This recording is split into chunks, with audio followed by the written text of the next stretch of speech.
Hello students, आज हम लोग नेशनल लाइब्रेरी के इम्पॉर्टेंट इंफॉर्मेशन के बारे में बातें करेंगे। So let's start now.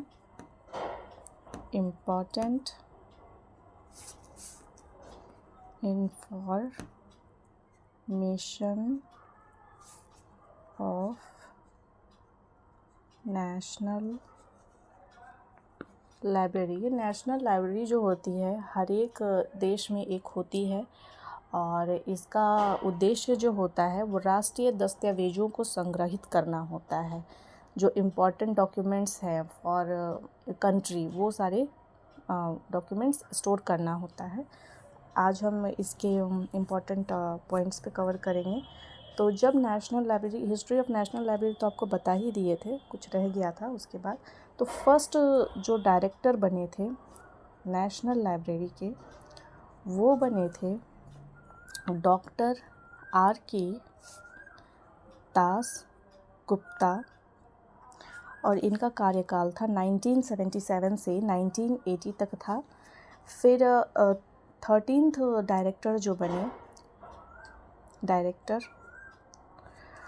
Professor स्वप्न चक्रवर्ती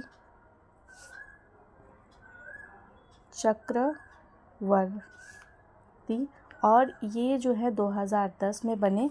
ये जो हैं वो 2010 में बने। अब इसके बाद की कहानी ये है कि 2010 में डायरेक्टर के पद को चेंज करके डायरेक्टर जनरल बना दिया गया।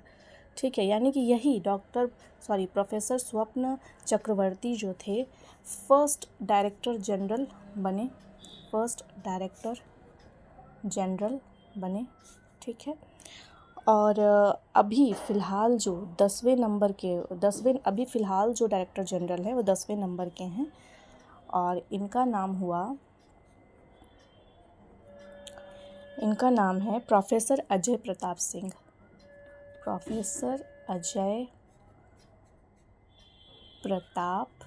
सिंह और ये बने थे 2013 में और टिल अभी तक यही हैं।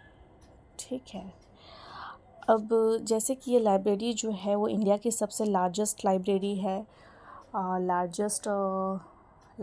है और इसका जो एरिया है वो 30 एकड़्स में है फैला हुआ। और ये लाइब्रेरी रोज़ खुलती है सुबह 9 बजे से रात 8 बजे तक। ठीक है, 9 बजे से रात 8 बजे तक खुलती है, मतलब टोटल 11 घंटे ये लाइब्रेरी खुलती है। साल में 362 दिन खुलती है, केवल 3 दिन ही छुट्टी रहती है। 15 अगस्त, 26 जनवरी एंड 2 अक्टूबर को रहती है। अभी प्रेजेंटली इस लाइब्रेरी में 26,41,615 बुक्स हैं, जिनमें से 11,89,128 बुक्स जो हैं वो डिपॉजिटरी ऑफ बुक एक्ट के तहत हैं, डिलीवरी ऑफ बुक एक्ट के तहत। अब आपको हम बता देते हैं कि डिलीवरी ऑफ बुक एक्ट है क्या। डिलीवरी ऑफ बुक एक्ट है क्या। सबसे पहले तो ये एक्ट जो आया वो 1954 में आया। जब शुरू में नेशनल लाइब्रेरी बनी, कब बनी थी? 1948 में बनी थी और इसका इनॉग्रेशन हुआ था 1953 में, वो 1 फरवरी 1953 में। तब उस वक्त इस लाइब्रेरी में बुक्स बहुत कम थी। रीज़न ये था कि जो भी बुक्स थी वो अंग्रेज अपने साथ उठा के लेके चले गए थे। तो एक एक्ट पारित किया गया जिसके तहत ये हुआ कि हर एक पब्लिकेशन को 4 बुक्स है सो डिपॉजिटरी लाइब्रेरीज़ को भेजने होंगे। और ये डिपॉजिटरी लाइब्रेरीज़ कौन कौन थी? एक तो नेशनल लाइब्रेरी थी कोलकाता वाली, दूसरी थी कॉनमेरा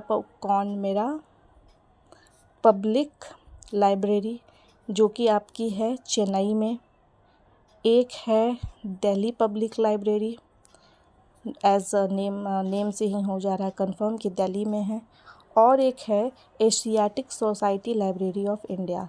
Asiatic society library of India, और ये है आपकी कोलकाता में। ठीक है, और ये 4 एक और है ना, एक नेशनल लाइब्रेरी हो गया। ये कहाँ पे है, कोलकाता में है। तो ये 4 जो डिपॉजिटरी लाइब्रेरीज़ है, कोई भी बुक इंडिया में पब्लिश्ड होगी तो ये 4 लाइब्रेरीज़ को भेजनी होंगी। लेकिन उस वक्त केवल नेशनल लाइब्रेरी था, इसलिए चारों के चारों बुक्स यहीं पर जमा होते थे और बाकी के 3 बुक्स अलग कर दिए जाते थे ताकि भविष्य में ये 3 लाइब्रेरीज़ बनेंगी वहाँ पे भेजने के लिए। ठीक है, तो यही डिलीवरी ऑफ बुक एक्ट था जिसके तहत अभी नेशनल लाइब्रेरी में 11,89,128 बुक हैं। और नेशनल लाइब्रेरी की एक ऑफिशियल वेबसाइट भी है और वेबसाइट का नाम है www.nlindia.org। इसको जो ओपन किया गया है 22 जनवरी 2002 को ओपन किया गया है और शाम 4:30 बजे इसको किया गया था। इसको गवर्नर ऑफ वेस्ट बंगाल ने ओपन किया है जिनका नाम था H.E. Mister Viren S Shah. अपने मेन बिल्डिंग में इन्होंने इसे ओपन किया था। अभी जो नेशनल लाइब्रेरी है मैगज़ीन्स का पब्लिकेशन करना शुरू कर दिया गया है जिसे हम लोग Indian library review for the research कहते हैं। रिसर्च स्कॉलर्स, एक मिनट लिखने दीजिए, Indian library review for the research scholars.